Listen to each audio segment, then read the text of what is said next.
All right, everyone. Good evening. You are here for the University of Louisville Office of Admissions and Financial Aid Office 2025-2026 FAFSA preview. That's right. Tonight we're going to be talking about the 25-26 free application for federal student aid.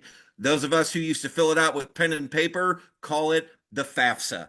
Maybe you've heard the stories from last year. You know the Department of Education redid it. You know there were some delays. You still hear the horror stories. We're back for another year. Things are already going better. You have the questions. We have the answers. Tonight, you're going to be with experts from U of L's financial aid office. First of all, of course, we have the money man himself, Mike Abood. Mike, somebody earlier asked me, why does Mike have on the green shirt today? This is why you're here tonight for it, folks. So we've got Mike, who will be giving us a presentation and answering some questions live. James and Monique are also here. They'll be working in the comments, especially answering your questions as they come up. We have our excellent American Sign Language interpreters. Shannon is on right now. We'll also have Derek with us this evening. So we've got the all-star team you need. We've got me, Andrew Grubb. I'm Associate Director for Visits and Events here in the Office of Admissions. I'll be your moderator tonight. Let me tell you how this is going to work. So Mike will have a presentation for us about the FAFSA tips, tricks, things you absolutely must know, things of that nature. While Mike is talking, throw your questions at us. The place to do that is in the comments to the live stream on the University of Louisville Office of Admissions Facebook page. Just type them in there. James and Monique will be looking at them. You may get some answers in real time. Some questions we will save and ask live. So after Mike is done with the presentation, we'll go to Q&A. Keep them rolling in the questions, the comments. We'll be looking in there. We'll get your question on the air or do our best to answer it in the comments. A couple things to say about that. One is, do try to stay mostly on topic. We will do our best to direct you on anything, but this is a Facebook Live about the 25-26 FAFSA. That will inevitably bleed into other topics at the university. You're wondering, how you're covering housing or how you're getting your house. I let things in every time I know I do. I'm doing it now. But please try to stick to FAFSA. If you have things like housing questions, more than likely Google will get you a better answer and faster than we will during this session. Another thing to tell you is if you miss part, if you join us late, something like that, have no fear. Okay, this is being recorded. It will be saved to our University of Louisville Office of Admissions Facebook page. It'll also be archived on our YouTube channel. So it's not just, catch it or you've missed it. It is online as a resource for you. If you really want to get nerdy, you can go back and look at last year's too, but most of the information's probably out of date by now. Because this will stay online as a resource, and Mike knows what I'm winding up for. It's my favorite part. It's the disclaimer. In your questions, no personal information, right? We're talking about the FAFSA. We're talking about financial aid. There are social security numbers swarming around, tax IDs, credit card numbers, none of that. Because if you put it out there, it will be on the internet until just 5 years after the Earth crashes into the sun. So definitely keep your private information private. If you do need to discuss those, we know situations come up, especially in the financial aid world. Please call the financial aid office during business hours, area code 502-852-5511, or reach out to them at FinAid, FINAID, at louisville.edu, and they can discuss those private matters with you in the appropriate format. So I've looked at my own face in Zoom talking for long enough. You came here not to hear me, but to hear the money man talk about the FAFSA. So Mike, take it away and we'll get rolling. Thank you so much, Andrew. So thank you to the audience too. Thank you for joining us tonight. Yes, and it's Mike in the green shirt. So folks, anytime you see me on one of these Facebook Live sessions in the green shirt at Admitted Students Day, at Campus Preview Day, at orientation, what we're talking about is money at U of L, okay?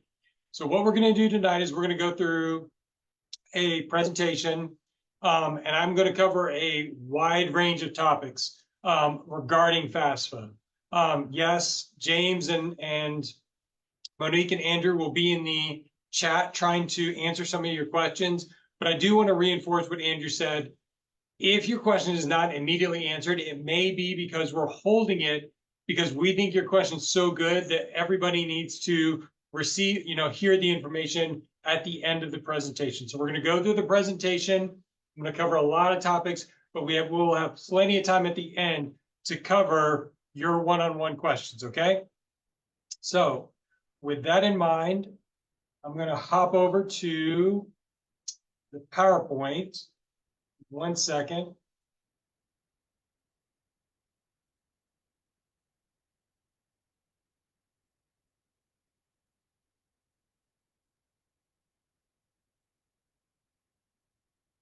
All right, so can I get a thumbs up from somebody that they can see the presentation? Yep, great. Okay. All right. So just to reinforce, our goals for today are to talk about the purpose of the FAFSA so that you have a better understanding of the application process, what it does in terms of the awarding process, the FSA ID, which is going to be your signature to sign federal documents electronically, common mistakes to avoid, a little bit about what happens after you file the FAFSA, and then again, lots of times for questions, okay? So we keep saying the FAFSA. What is the FAFSA? So the FAFSA is the free, and I'm going to stress that word, free. You should never be paying anybody for help with this. The free application for federal student aid. Students, parents, unfortunately, you're probably getting messaging, text messages, email blasts, something of the nature, seeing things on TikTok or other social media about, hey, go to this link and pay $250 and we'll help you with the FAFSA. Do not ever do anything like that. It's a scam. If they are trying to help you, all they're doing is they're taking the data that you give them and they're dumping it into the government's website for you.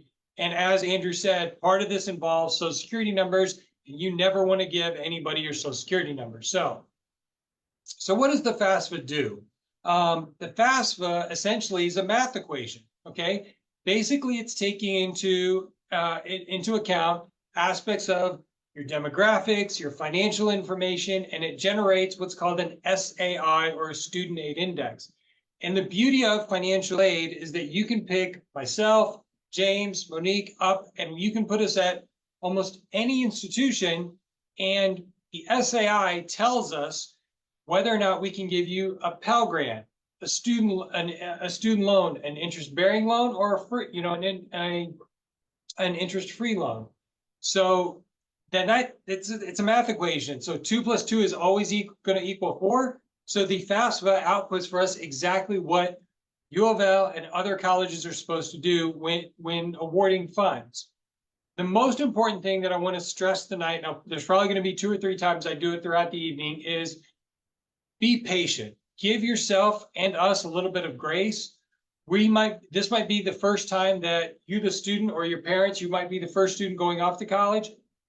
We're going to throw, and when I say we, I mean the financial aid community, not just at U of L, but other schools you're potentially looking at. We're going to throw lots of acronyms or unique terms at you. But be patient, ask questions, and you're going to get through this process. So as Andrew alluded to, last year was a bit of a problem. There were delays. It was supposed to open up in October. It didn't open up till the end of December. We were supposed to get downloads within 48 to 72 hours. We didn't get them for almost 3.5 months, okay?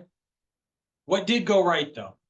So the goal of the simplification process was to streamline the application, basically to ask less questions, to create the application so that if you answered certain questions a certain way, less questions would be asked later on in the process. And then the most important thing is that it expanded some of the grant funding for more students, and that was 100% accomplished by the Department of Ed. So what do we know so far about the 25-26 year, the one coming up? So to avoid the problems of last year, the Department of Education rolled out what's called a beta process. They basically are doing a test population in order to fix problems that they find along the way, and then open it up to a larger population. We're going to talk about this a little bit later on in more detail. The goal is to have it open on or before December 1st, okay? The beta has successfully been tested and rolled out as of the 14th of just last week. They sent out a positive message of, hey, about 14,000 students have successfully submitted the beta or the test process. Things are looking really good. So that's good news that we've improved since last year. The Department of Education has improved from last year. Again, be patient. So I don't want anybody to think, why did 14,000 students get to do it first? Why am I not part of that process? What's going to happen on December 1st? Is it really going to be December 1st? The goal for tonight is to be aware of what's going to happen so that you feel prepared.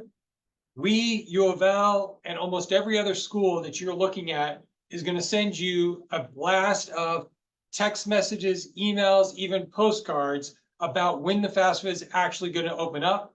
Your high school counselors will probably do the same.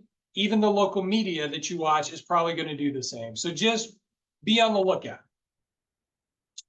So let's start out with the FSA ID, okay? So for tonight's purposes, we're just going to keep saying the FSA ID. In the future, our understanding is that the Department of Education is eventually going to change the name of this, this term to student aid account.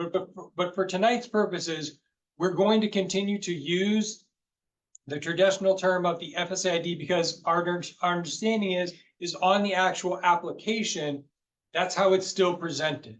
So if you, in the future, in 26, 27, or a future year, see it termed something different, don't be alarmed. But again, for tonight's purposes, we're just going to keep saying FSA ID. So the FSA ID is essentially a PIN number. So just like when you go to the bank with your ATM card and you plug in your personal PIN code, that's essentially what the FSA ID is. Andrew alluded to when you used to have to do this by paper.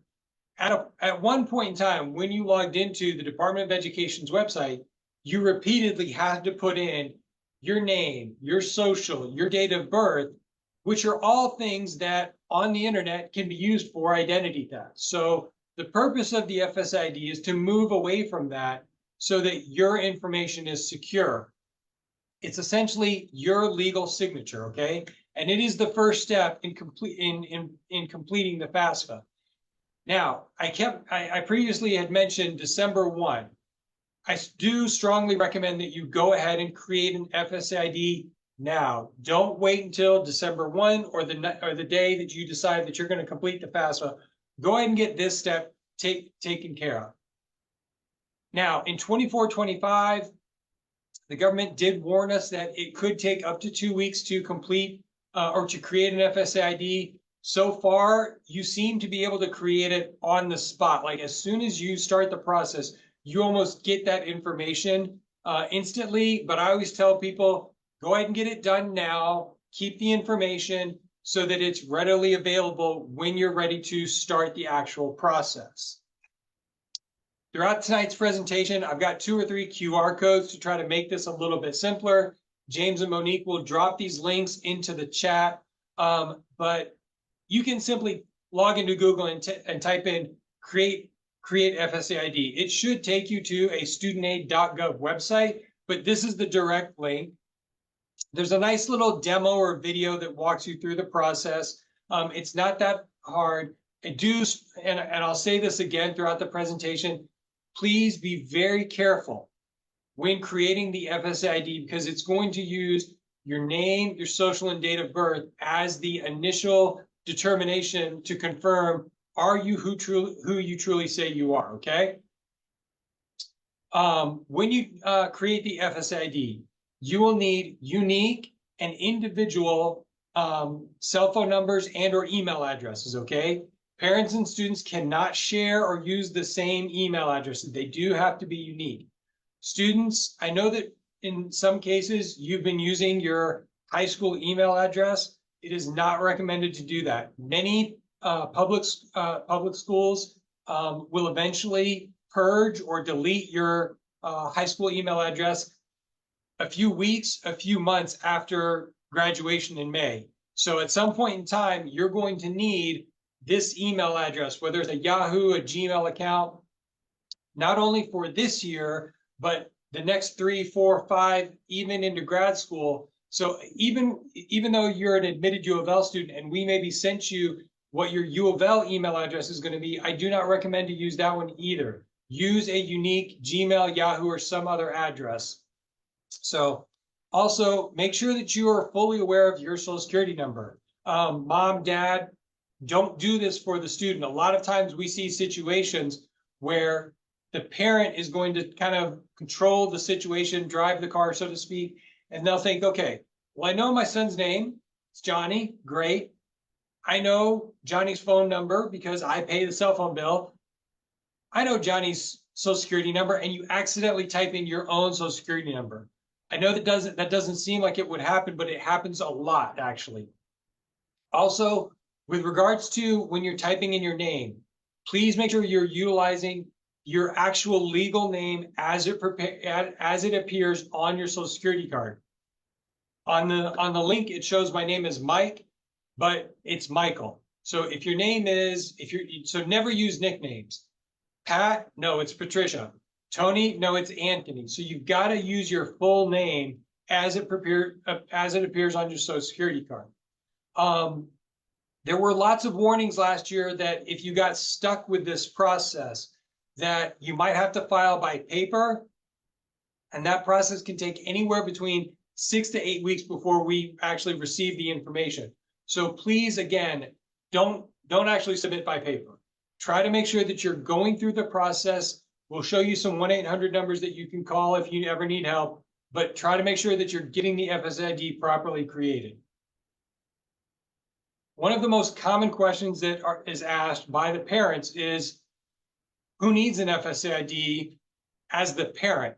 So I'm going to go through 3 different scenarios. So if parents are married and you're filing a joint tax return, then only one parent needs the FSA ID. If mom or dad are single, they're divorced, and you're filing head of household or single individual, then only one parent needs to file the FSA ID.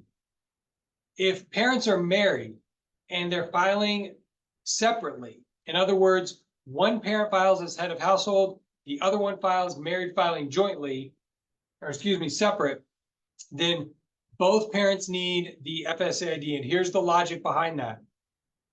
When you go to submit your FAFSA information, it actually presents, and you are strongly encouraged to utilize the data exchange program with the IRS. So essentially what happens is that the Department of Education that monitors the FAFSA information links to the IRS and then automatically transfers and downloads information regarding your income, your adjusted gross income, your taxes paid, your number of exemptions, so that you're not typing that in. One of the most common mistakes that happened in the past is that people would say, oh, I make $50,000, and they would type in an extra 0, and now all of a sudden you're making $500,000. Okay, so this is a better way to make sure the information is transmitted correctly.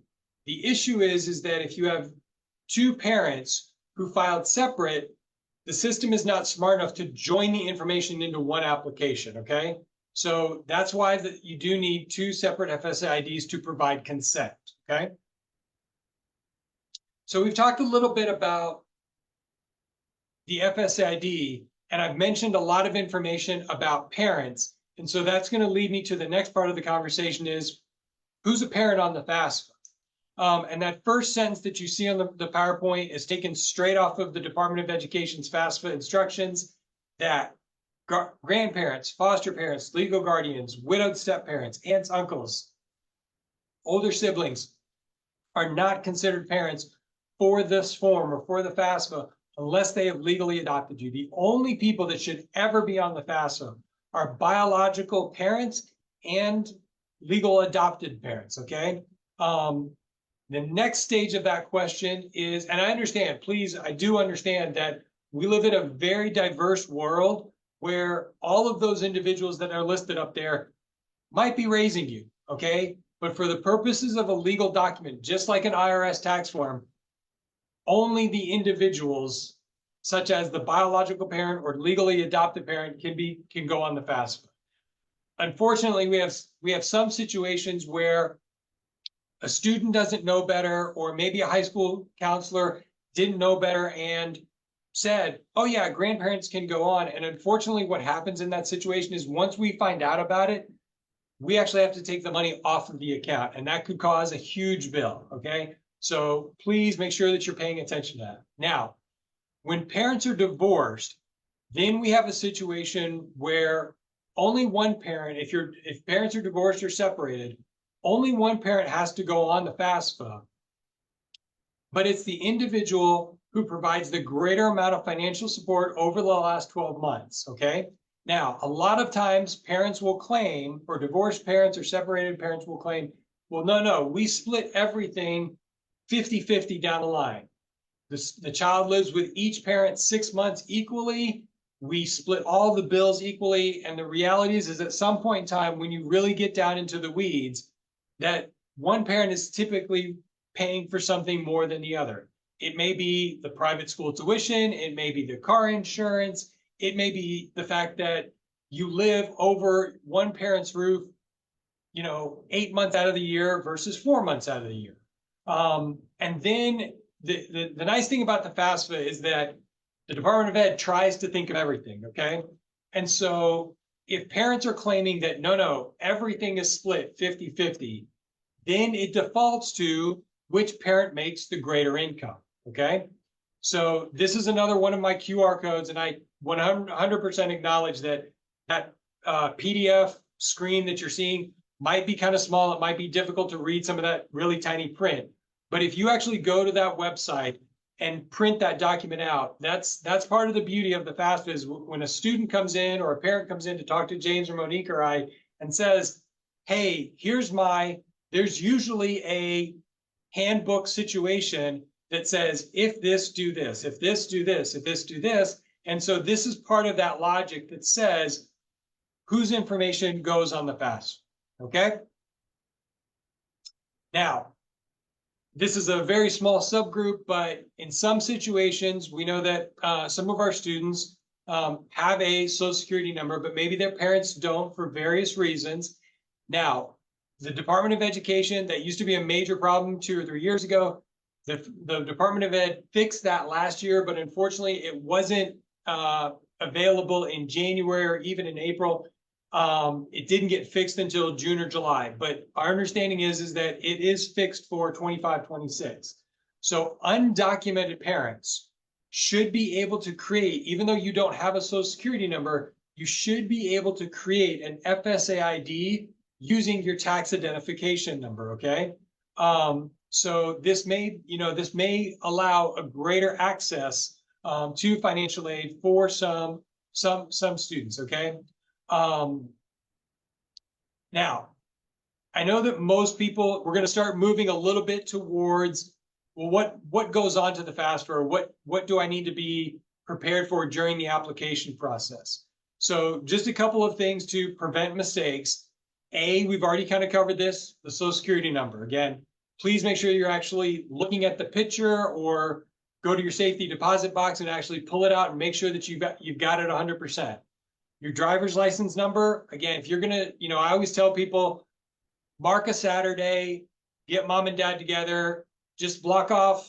It should really only take about 45 minutes when it's done correctly, but block off an hour or two, okay? Make sure you've got your driver's license. You're going to actually use your 23 tax records for this purpose, okay? Again, we want you to use that exchange program with the Department of Ed and the IRS, but if you're going to struggle for any reason as a backup, have those 23 taxes, okay? A list of untaxed income or records of assets, and we'll get to some of those details a little bit later in the presentation. And then a list of schools that you're thinking of attending. we realize that at this point in time, you might still be shopping. You might still be thinking about 5, 10, 15 different schools. And guess what? The FAFSA allows you to put up to 20 schools onto the application, save it, submit it, log back out, log back in, and add up to 20 more. You really shouldn't be looking at more than 20 schools at this point. You really should. Andrew could probably do an entire presentation on how you need to filter that process down, and you should probably be at your top 5 or 10 at this point in time. Now, here's another QR code. So one of the best tools that's available out there is KIA, the state agency, the Kentucky Higher Education Assistance Authority. They actually developed a video that kind of walks you through screenshot by screenshot how to complete the FAFSA, okay? So I'm not going to do that tonight. That would actually take me about another 40 minutes, okay? My goal tonight is to get some of the mistakes out of the way, what to be prepared for, but this is a great, and I cannot remember if it's either 23 minutes long or 32 minutes long, but it's a great tool to kind of show you exactly screenshot by screenshot how to complete the FAFSA. If we've got non-resident students from Indiana, Texas, Tennessee watching, that's okay. This is meant to be a generalized video. Now, one thing to note, please, when you're clicking on that QR code, please do not get panicked when you see that they're talking about the 24-25 application. The Department of Ed has not released the demo or the screenshots for the 25-26 application yet. So this video is not necessarily up to date, but it gets the point across of what you should be prepared for. Our understanding is that it's the 25-26 is not that drastic. They made some wording changes, made a few small minor changes here or there, but it's not going to look and feel drastically different by watching this video and being prepared for the process. KIA is planning on updating the video, so you could probably eventually go to Google and type in KIA 25-26 FAFSA YouTube video, and it'll probably be out there hopefully in about 2 or 3 weeks. Monique and James are also going to drop into the chat at this point in time what's called the FAFSA, the KIA FAFSA completion guide. And it's kind of a nice tangible PDF document that you can print out. I think it's 4 pages long that kind of puts into paper everything that I'm talking about tonight, okay? So it's another great tool that the state has provided us. So I want to tell people, don't disconnect. Don't just be like, oh, well, I'll just go watch the video. And so just give me a few more minutes, all right? So one of the things that you heard me talk about earlier was the demo, the beta rollout. And as of Friday, they were still doing that. This morning, this is the new screenshot that just got updated. Our understanding is that they were not going to open up the application process until before or by December 1st. At this point in time, what they are saying is, you'll notice on here, there's the wording is very unique, that the 25-26 application is now open to all during beta testing. That still means that they are testing the application process, okay? The recommendation that we've seen in the past 24 hours has been pause. Don't jump out there and try to get the FAFSA application done right now. Let the Department of Education continue to work out the bugs, because what you don't want to do is create a situation where you try to jump and get first in line. And what if something happens and they realize, oh, we just found a new bug and we've got to go back and fix it. And then they send you an email that says, you've got to start the whole application process over again. So my personal recommendation is wait until you hear from U of L and any other school that you're looking at. It's probably going to be December 1. It might be December 10th, because here's the other thing that occasionally happens. Let's say it opens up on December 1st. What happens is starting at around midnight, a few thousand, a few 10,000, a few 100,000, and then by the afternoon, a few million people start trying to fill out this application, so many people are on the website, it ends up crashing, and in fact, they take it down. And that may happen 2 or 3 times over about a 5 or 7 day period, where so many people are trying to log into one website. It's like Taylor Swift on Ticketmaster. So many people are going into the system, it just crashes. And it's not worth it. And the reality is that the money is not going to run out, okay? Any school that you are looking at might have a deadline that says funds, institutional funds for need-based aid exhausted, or a deadline of January 1, February 1, some other future date. It's not going to be December 1st, okay? So let other people jump the gun and get out a lot, get ahead of you. It doesn't mean it matter if you're number 1 or number 30 or number 100 in terms of if you get the FAFSA submitted sometime in the month of December. What now? Do not wait until, let's say, February or March. Do not do that. Another thing that, please do not make this mistake. You will see on here, kind of in the middle, it says start the 25-26 application, but yet right below it, it says need the 24-25 application. Please make sure, again, one of the first slides that I showed everybody was be patient, go slow, read careful. And so one of the things that Monique and James and I consistently deal with in February, next summer, is we'll have students come up to us and say, hey, my friend got an award letter in February, in March, over the summer. And they say, but I haven't gotten an award letter yet. And we'll look at the system and say, well, we don't have your FAFSA yet. And they'll say, no, I submitted a FAFSA. I know I did. We're like, no, you didn't. And they'll pull up their phone and they'll show us, no, see, here's my confirmation. And we'll look at it and we'll say, yep, you filled out a FAFSA, but you filled out the 24-25 FAFSA, not the 25-26 FAFSA. If you're going to attend summer school at U of L in summer of 25, then yes, complete both applications. But if you're just going to start in fall of 25, you just need to do the 25-26 application, okay? The number one mistake to avoid. We actually had a colleague who showed us kind of in a very similar setting whereby him and his son went through the application process, and he's an expert. He's a financial aid person who has 20 years of experience. They were able to get it done in like 35 minutes, okay, the whole process. Now, what we saw last year is when people get things out of order, it could take 2 or 3 weeks to fix. So the number one thing you should do is the student has to start the application. And when you do that, parents understand you are being invited to contribute your information. So that is why it's so important that the students start the application. If dad is out there and dad's like, I'm gonna get my part done, my son's a procrastinator, I'm gonna go ahead and move ahead and they can just join my information later, it essentially gets the dominoes out of order, and it could take 2 or 3 weeks for the Department of Education to figure out who's who and link the information together.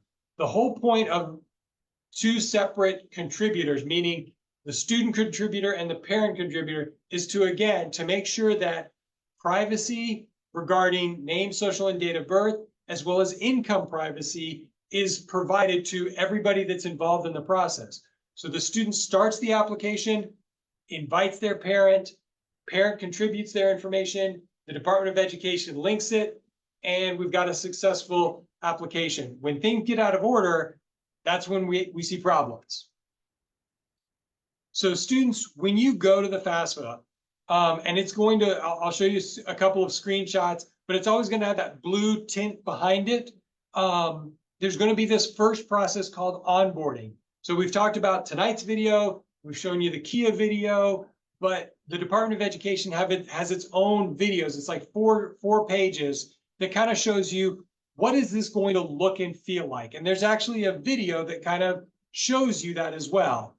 I know they're a little corny, they're a little cartoony, but take the time to watch it and go slow.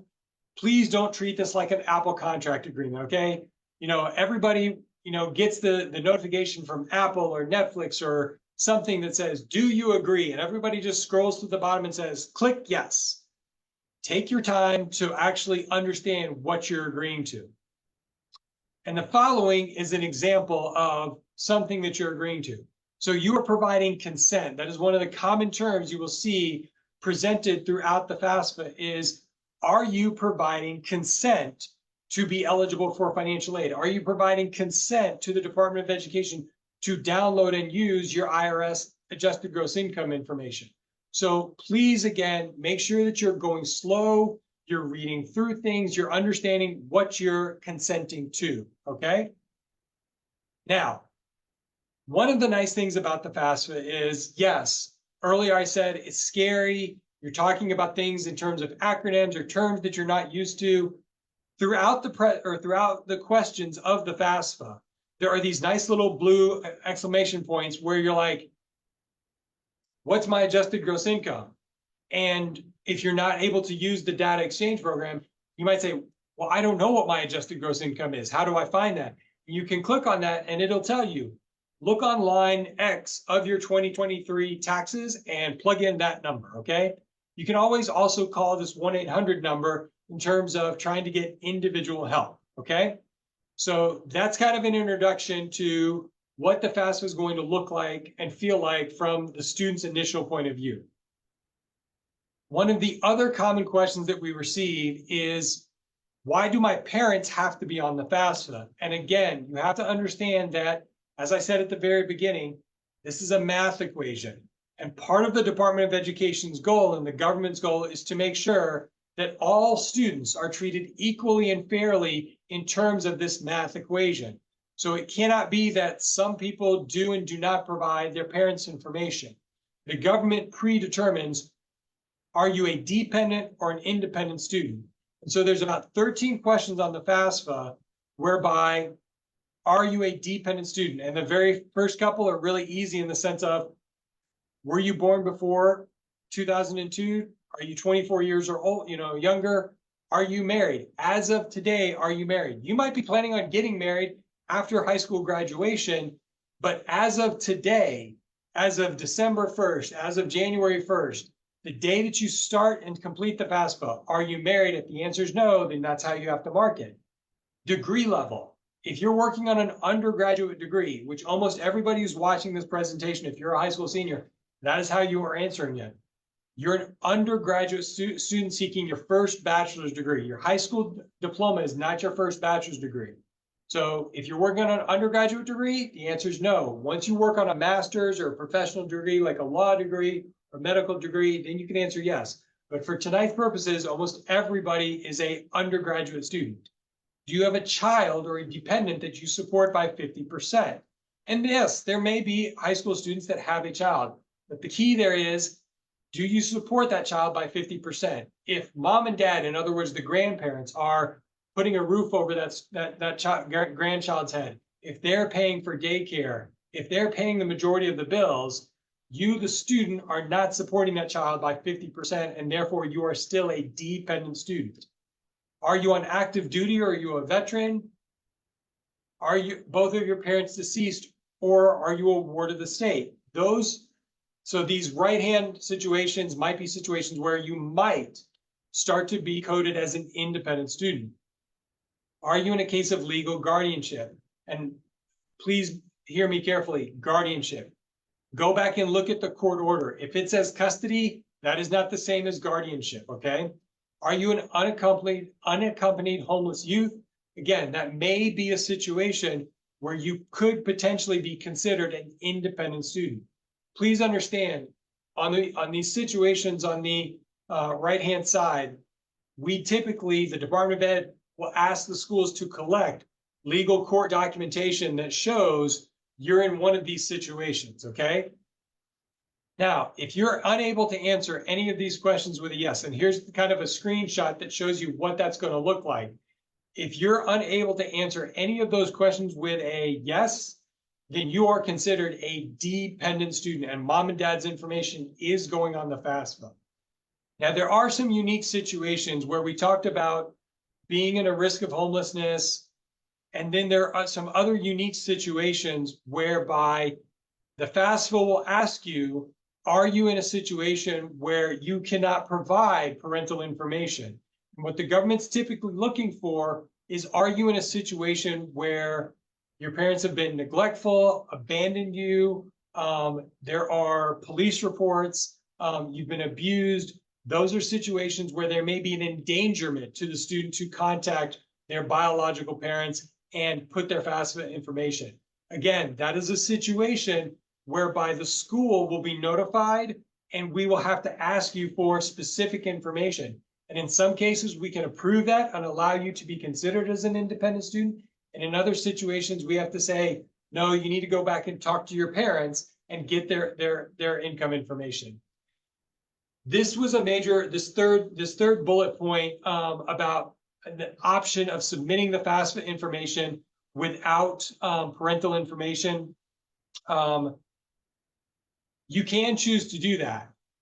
Unfortunately, if you choose to do that, where the parents say, you know, right of refusal, don't want to provide my information, at that point in time, the student may only be eligible for an unsubsidized loan. Last year, the Department of Education acknowledged this was a huge mistake on their part. The wording of the phrasing, how it was presented on the FAFSA, our understanding, I have not seen the demo at this point in time. Our understanding is that that question was updated.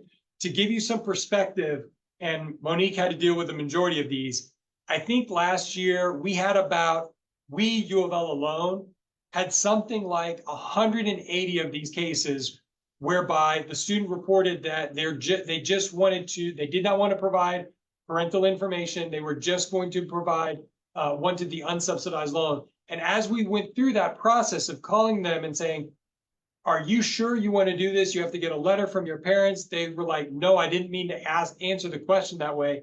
And some crazy number, like 160 of the students ended up going back and changing the answer. And unfortunately, when you submit a correction, at least last year, that process took anywhere from 2 weeks to 3 months to correct, okay?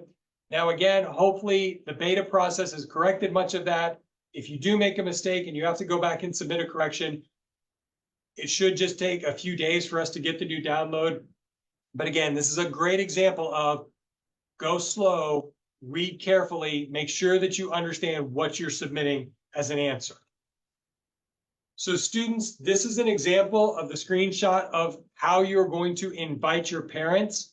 Again, I know that I'm being repetitive throughout this presentation. I acknowledge that, but I just want to make sure that we're avoiding mistakes. You'll notice on here, you are going to provide your parents' name, date of birth, social security number, and email address. It is so very critical to get all of those answers right. And again, this is why you need everybody sitting down on a Saturday for 2 hours to make sure that, Johnny, son, are you looking at your social security card? You're plugging in your information correctly.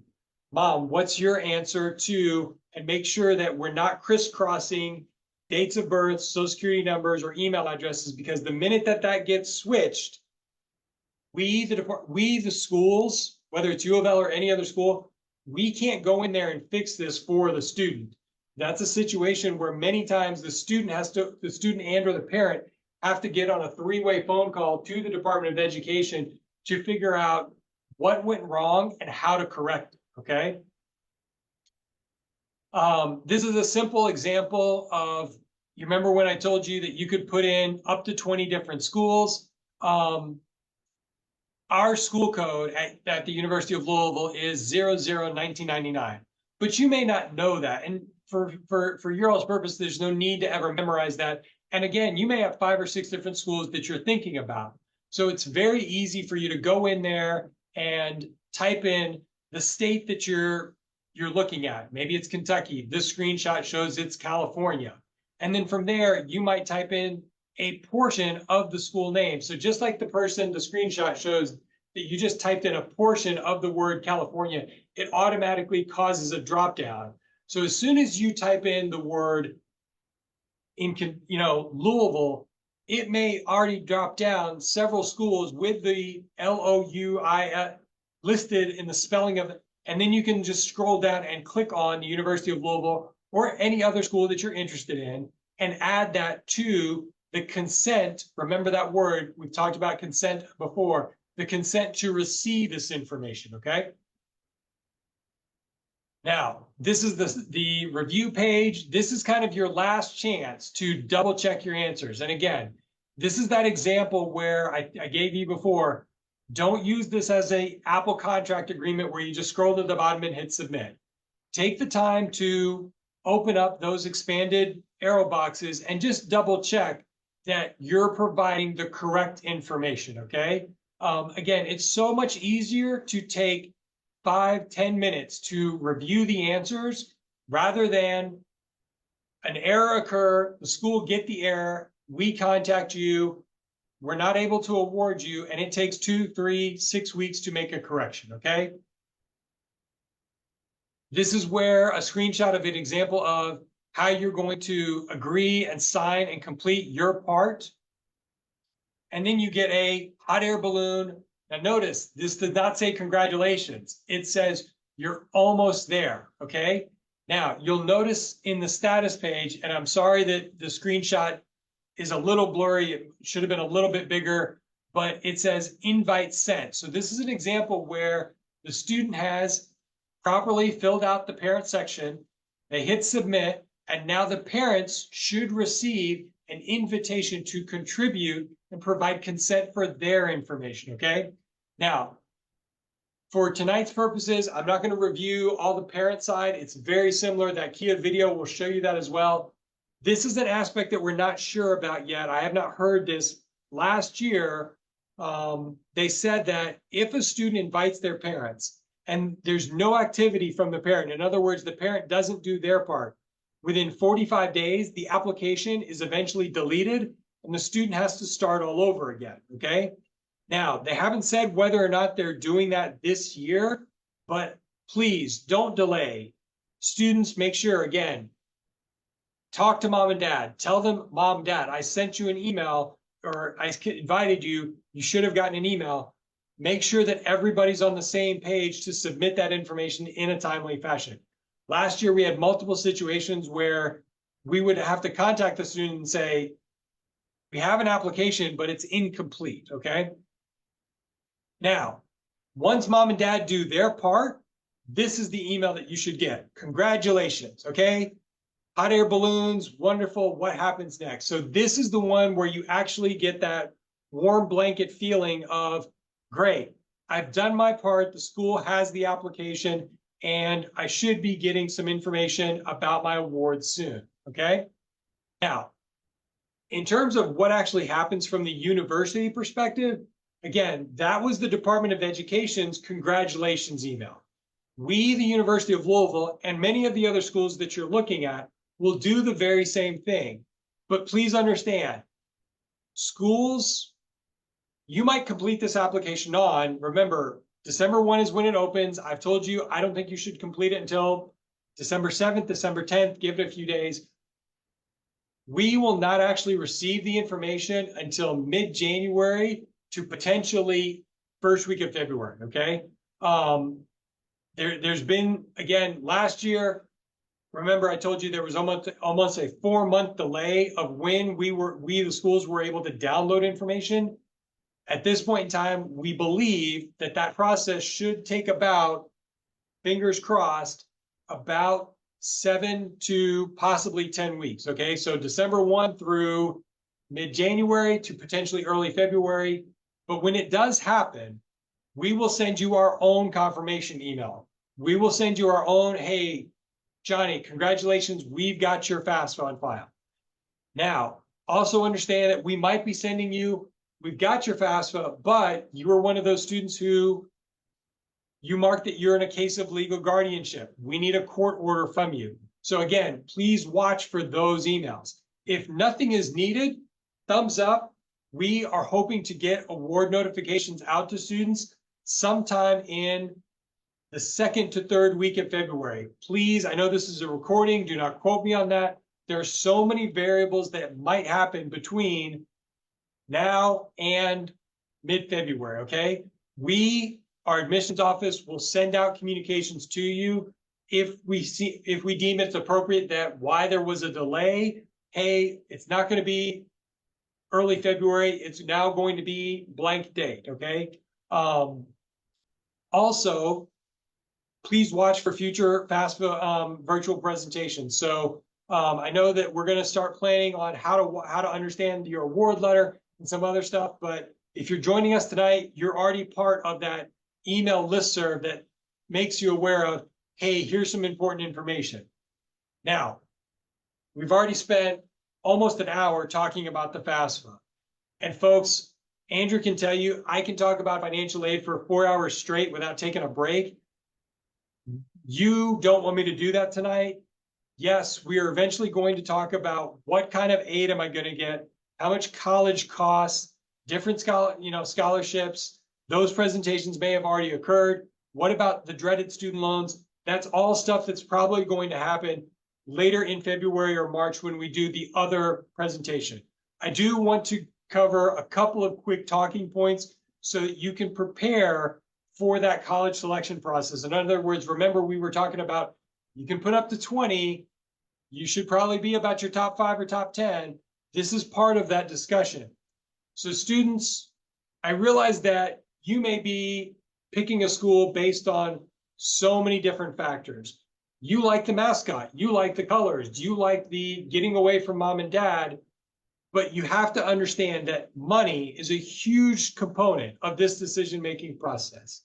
And I put this up here, and Andrew's smiling right now because this is what I tend to call the beginning of my dinner table conversation, whereby students, you might be 17 or 18, but you've got to start having an adult conversation with mom and dad about costs, okay? So at the University of Louisville, if you are a Kentucky resident and you're going to be within a ballpark 30, 50-mile radius of campus, you might be driving to campus every day. And if that's the case, you're probably talking about your overall cost being somewhere around $14,000, okay? Now, please also understand these are the 24-25 costs. The Board of Trustees and CPE will meet in April next year to decide the 25-26 costs. But this at least gives you a ballpark so that you can begin to have conversations with mom and dad about what's the cost versus the aid. So if you're a Kentucky resident and you're deciding to live on campus, then you're talking about your overall cost being about $25K. That resident, and I should have clarified that also goes for our Indiana reciprocity cases if you're from the 7 southernmost counties in Indiana. And then if you're a non-resident, you're potentially looking at your overall cost being about $41,000. Now, please note, I keep saying ballpark average. We offer a multitude of different rooms and different meal plans. So definitely go out to our websites and explore your different options so that you can potentially get a more narrow understanding of what your costs are going to be. Now, small steps to begin to understand what your award package might look like. Part of the beauty of U of L, and quite frankly, most four-year public institutions, is many of our scholarships are automatic. We automatically see what your GPA and your ACT scores are, and we automatically determine, here's your baseline scholarships. Now, there's an entirely other presentation on Facebook about the competitive scholarships that have a, Andrew, please correct me if I'm wrong on this, December 15th deadline. So if you are going to apply for a competitive scholarship, please make sure that you get those applications in, letter of recommendations in, a completed file well before December 15th, which, folks, is less than 30 days away. Your Keys Award, again, that's automatic. If you're a Kentucky resident, you should already have a good idea of how much you're getting in Keys funds. If you're not sure, you can go to kia.com, plug in a bit of information, and you can see what your Keys Award is going to be. Estimates from the FAFSA.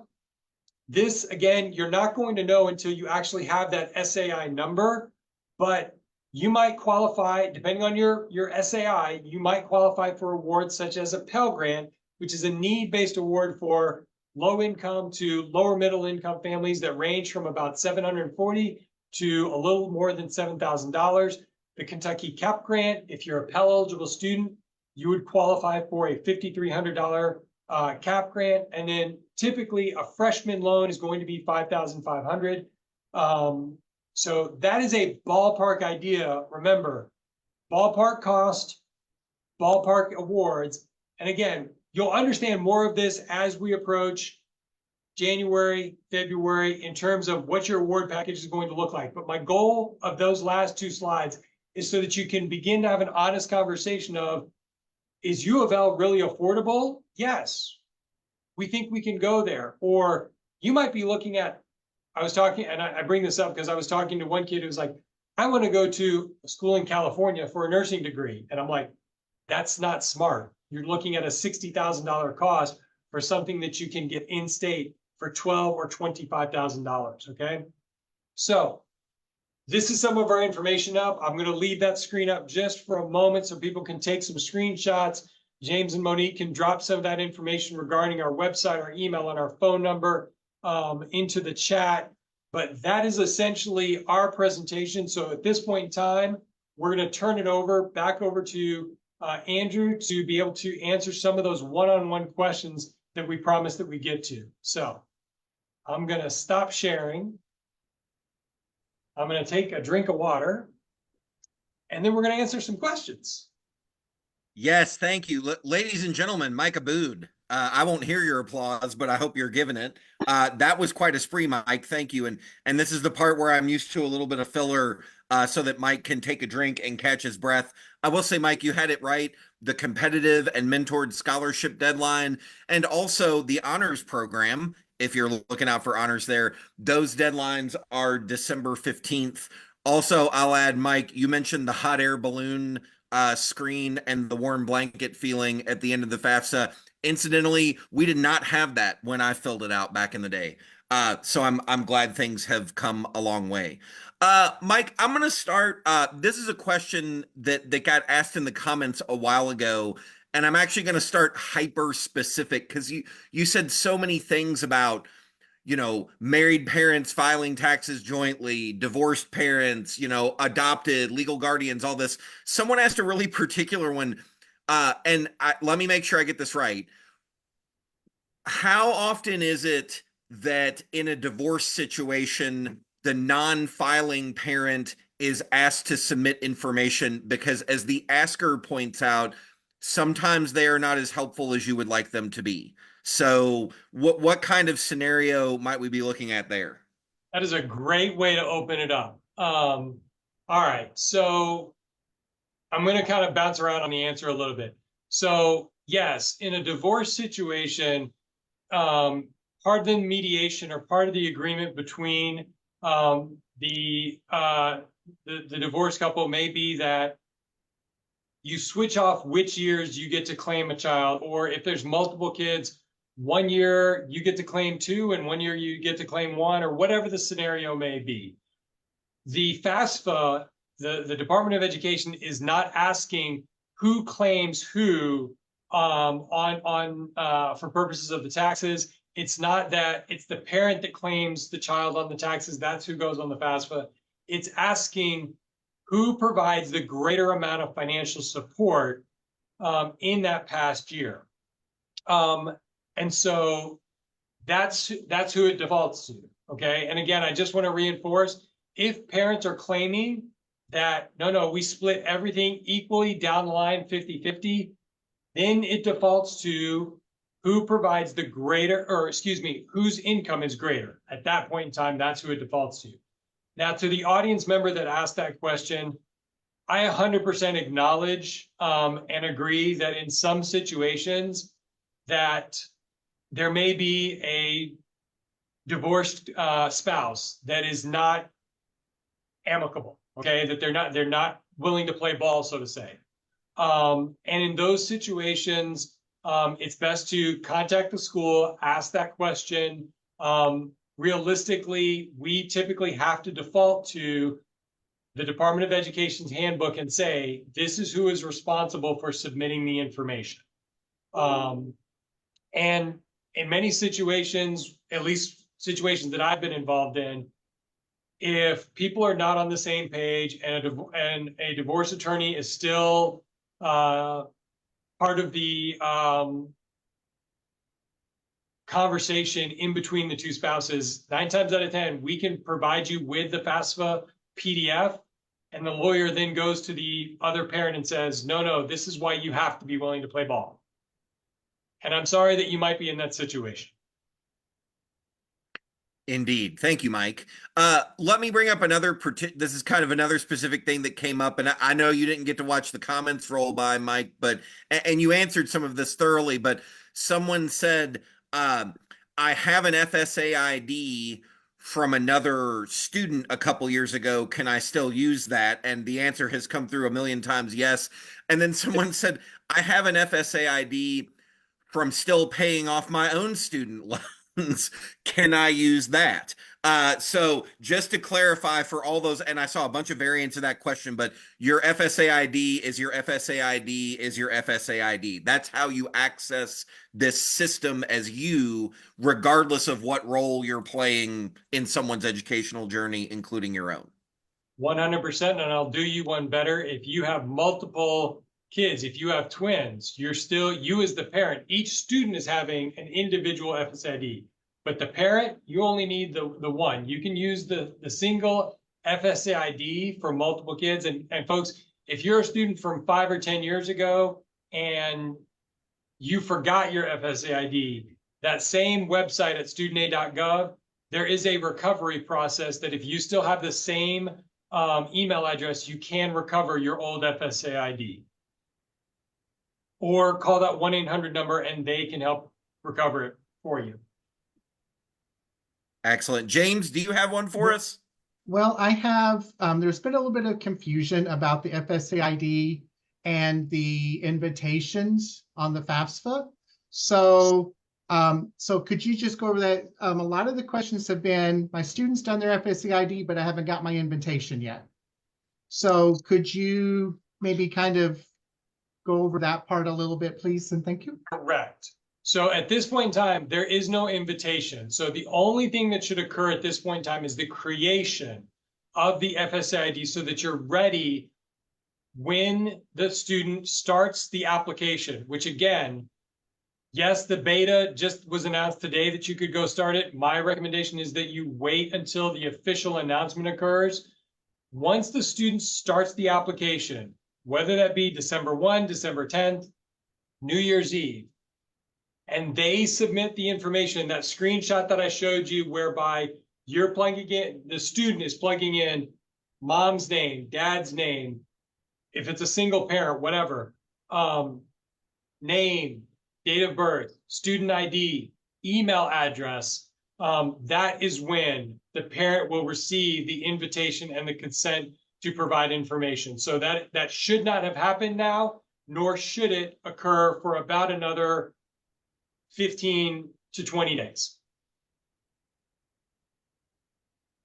Thanks, Mike.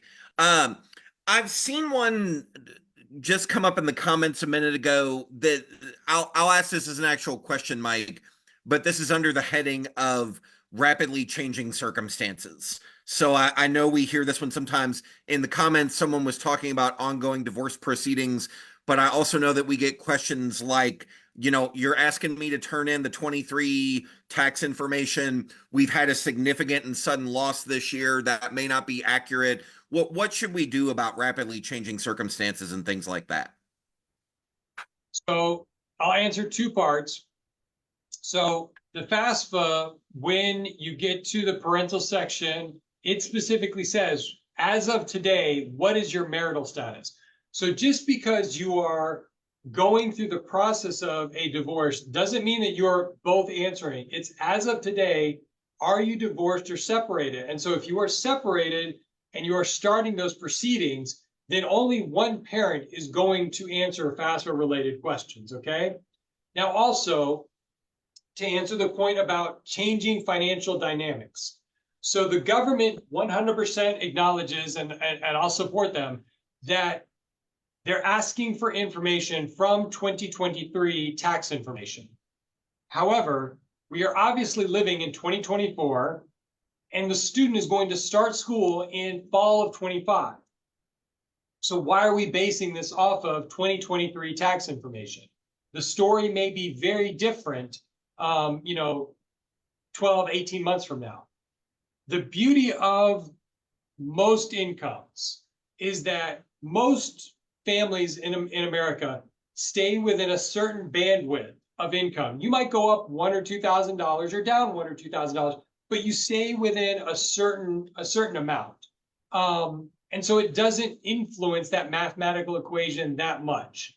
But if you happen to work in an area where you go up and down, sales, real estate, where you might have a really good year, you might have a really down year, the government does allow a school, not just U of L, all schools, to recalculate the FAFSA information, same mathematical equation, different tax information. So in some cases, we would potentially be allowed to recalculate your aid based on 2024 tax information, or we may tell you we might have to wait until we have your 25 tax information, depending on the storyline.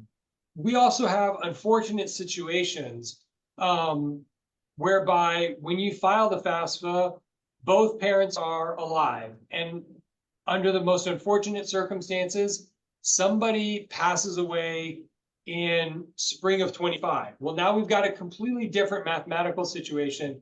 You have the right to go to a financial aid office and say, I'm requesting a professional judgment based on blank storyline. Now, please understand, again, at the end of the day, it's a math equation. It's not a sad story that we get to pick and choose how we do the math equation. We are very sympathetic to your circumstances, but again, how we apply, what questions we ask, or what documentation we ask is very intentional of how we pull information to plug into the equation to get you a new or different award. And unfortunately, Monique can tell you, my office is right next to hers. Today, she probably spent a good hour or two telling families, I'm so sorry, we redid your equation, but it didn't make a difference in the award. So. Oh, sorry, Mike. I was looking at a comment. Thank you for that. And I actually took a picture of a comment because it had to do with the question I was going to ask.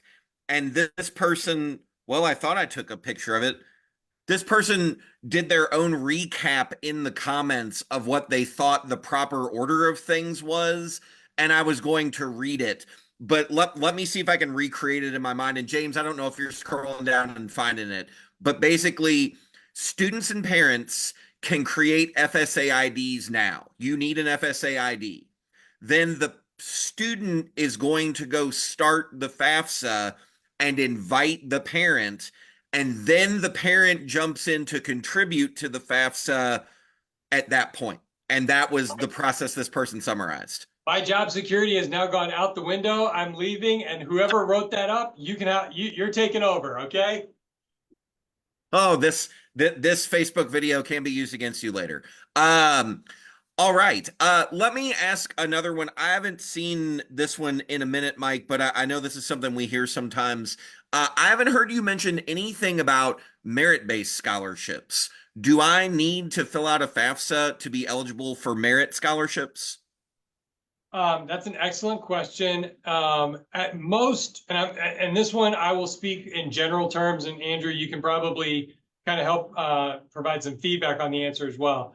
At most four-year public institutions, a FAFSA is not required for merit-based awards, okay? There are circumstances such as our Cardinal Commitment Award that does require FAFSA to be on file.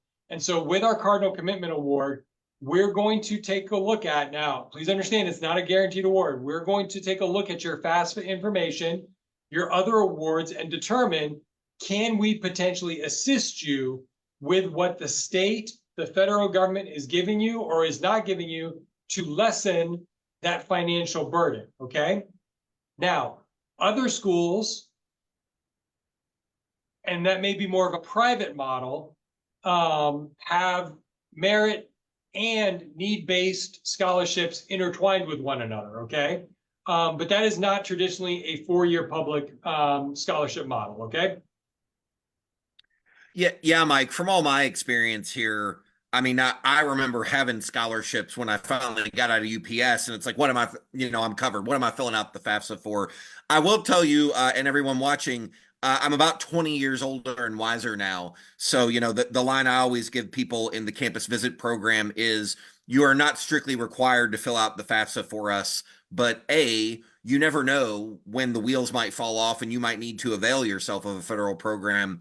And B, and this is all the level of detail I know, but like there are plenty of processes at the university that if you don't have a FAFSA on file, it's hard to do them. So I always say it's good for you all, it's good for us, but you're not strictly required, especially for like a merit-based scholarship. At least year number one. Always file your freshman year. And if all you get out of it is a student loan and you don't need a student loan, okay, don't file the second year. So I do have a question, and this is not my question. This is actually a legitimate question. Do you need a FAFSA for work study? You do need a FAFSA for work study. The work study is a federal program, so a federal FAFSA application is required to be considered for work study. And then also for UPS Metro College, it is required for that also. So even if you may not necessarily qualify for any other grants, you may need it for some other different programs you're about. So absolutely. In fact, drop the Metro link into the chat. And folks, if you're not aware, if you're from Louisville, you automatically know that if you look above Andrew's and my screenshot head, about every 15 minutes, there's a UPS plane flying overhead about 5 miles that away.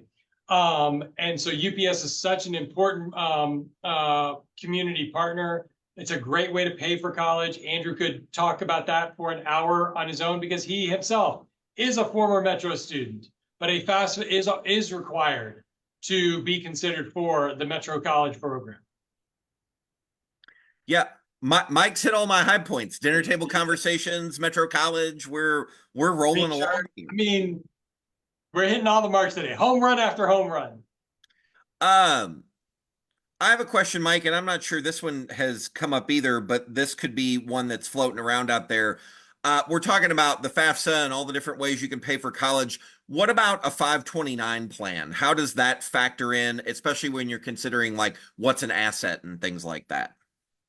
That is honestly one of the most difficult questions. And normally this is where I kind of like, no. So you remember when I mentioned, folks, the wonderful little blue icon that is on the Department of Education when you file the FAFSA. If you're not sure the answer, click on that little blue exclamation point and the answer will suddenly appear. And so James and Monique are going to drop into the chat a specific link that answers that question regarding what is considered an asset. Is my pension an asset? If I have multiple homes beyond my primary residency, do I count that? Do I not count that?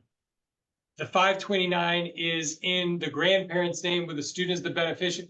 So the beauty of the FAFSA is that there is a 4-paragraph section that basically says what is and is not an investment. Okay. And so rather than me go through and get it wrong, actually, I can show you all wonderfully. Yeah, you can't even see it. I've got my little, no, you can't. It's not going to show up on the screen. But it literally gives you a word-by-word breakdown of what is and what is not. So that is a great example of click on that blue exclamation, I can't talk anymore. Blue icon. Well, Mike is losing his ability to speak, and it's 8:15. So if you have questions, I would get them in the comments now, probably. In the meantime, Mike, this is one you covered earlier, but just to get it back out there in case people need to hear it, But can you give us the quick, if I want to take summer classes, right? Like where the FAFSA years overlap with each other, how does that generally work? So summer school is a great way to introduce yourself to the university. It's a great way to, even though you may not attend orientation until, June or July, if you're a local student, summer school is a great way to take one class, maybe two classes over the summer and familiarize yourself with campus. What's it like taking a college class? Most of those college classes are easy general education courses that are great introductions. Some of you might just say, you know what, I'm going to do that. I'm going to pay for it out of pocket. That's great. But if you need assistance in that situation, if you want to start in summer of 25, you will want to complete both the 24-25 application that is currently out there and the 25-26 application that will eventually be out there. The 25-26 is only good for fall of 25, spring of 26, summer of 26. The one that is out there right now, the 24-25, if you're a high school student, you can't use it because you don't graduate until May of 25, but that is what you would potentially need for summer of 25, okay? I know I threw out 20 something like 20 times there, but hopefully that made sense. It's okay, Mike. You don't have to be too precise because as we've established over the last hour or so, this is a very smooth, intuitive process that, you can just, you know. Okay, Mike, I'm using the latest comments to quiz myself, but also close out on key points. Someone asked, do both parents need to respond to the student's invitation if they are married and filing joint? And I'm going to say no. Correct. All right. What do I win? A smiley face for me tomorrow. Excellent. Will you give a little more explanation, though, just to kind of cover this person's question? So it's a great question. It was a confusing point last year, and it's a confusing point based on the screenshot that I showed you. Both parents will be invited to contribute the information as a married couple, but only one parent will need to submit the information and sign with the FSA ID. I have not actually done the demo website that takes me through that process, but that is my understanding of the invitation, the link, and the parent completion is that only one parent should actually end up receiving it because the student will mark on there that their parents are married, and therefore only one parent should have to complete. Excellent. And this may very well be the last one, Mike. They're not coming in very fast, but I saw this one a second ago, and this is one of your big points, so I want to bring it up. Someone said their student logged into FAFSA. It says the 25-26 FAFSA is available to them. It does not say demo. It says 25-26 FAFSA.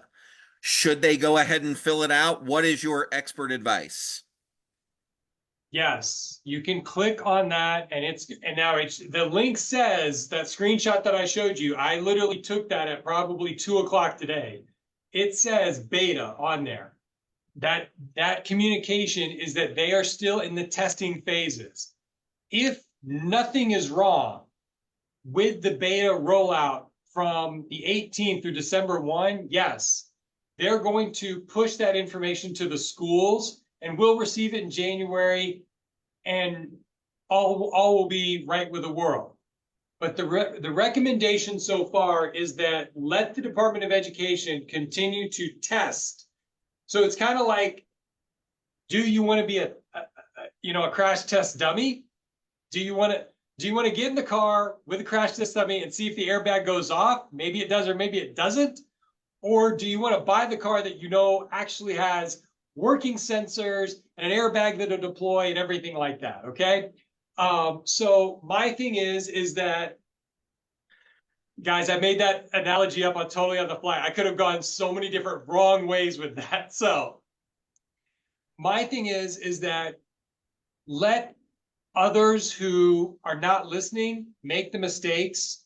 Let the government find the mistakes and the bugs and let them tweak all of that stuff out of the way. Hopefully on November 29th, they send out a communication to the school that say, we're going to go live December 1. Everything, all systems go. NASA, we're ready for flight. And then we, Andrew, the communications team at U of L, any school that you're going to, they're going to bombard you with emails and text blasts. We do sidewalk chalk for our continuing students here at U of L that says the FAFSA is now open, go do it. I personally would say wait for that recommendation.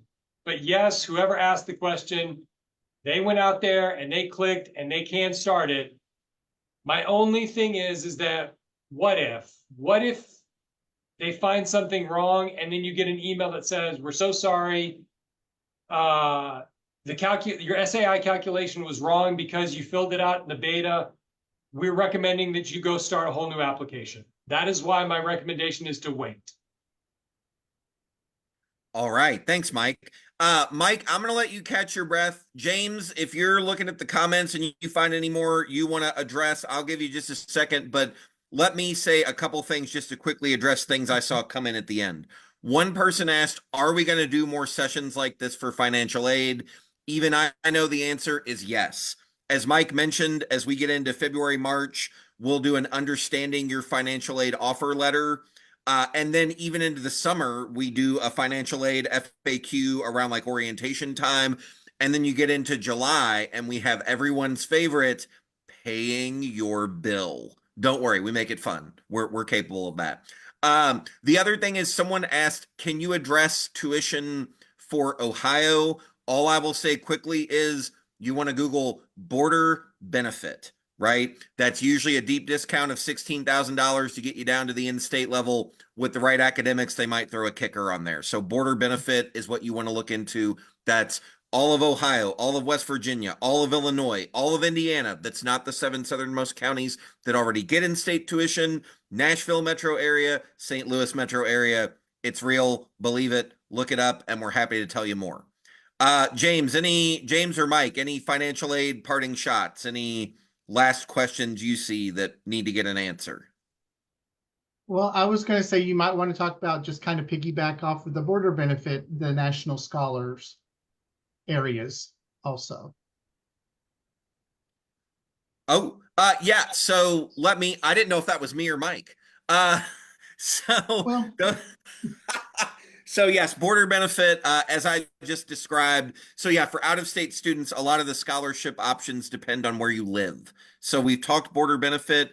If you are from certain targeted areas like DC, Maryland, or New York, New Jersey, Philadelphia metro area, or California, those are under the banner of regional scholars.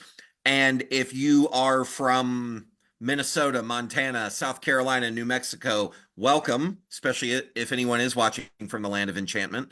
But that is under the rubric of national scholars. So that's what you're going to look up on the scholarship website for that. That's it. That's as good as I can do it off the top of my head. But yes, there are out-of-state options out there. All right. Seeing and hearing nothing further, I think we can give Mike's voice a rest. Thank you very much to our team, first of all. Mike, the money man himself, James and Monique, great work in the comments. And James, thanks for throwing stuff on our radar here. Our supremely talented and wonderful American Sign Language interpreters. Derek is on now. Also, Shannon has helped us out tremendously. And to everybody watching at home, thank you for being here. Even if you're in the comfort of your own home, when you're doing one thing means you're not doing another thing. So thanks for making us the thing. This will be posted on our Facebook page and eventually on our YouTube channel. Please reach out, stay in touch with us. Again, financial aid, 502-852-5511 or finaid at louisville.edu. Office of Admissions, 502-852-6531. Or maybe the best service account address at the university, admitme ADMITME, admit me at louisville.edu. So thanks for everybody being here tonight. Thanks to our team again. And in the meantime, we'll see you down the line, and go Cards. Thank Thanks you. for joining us.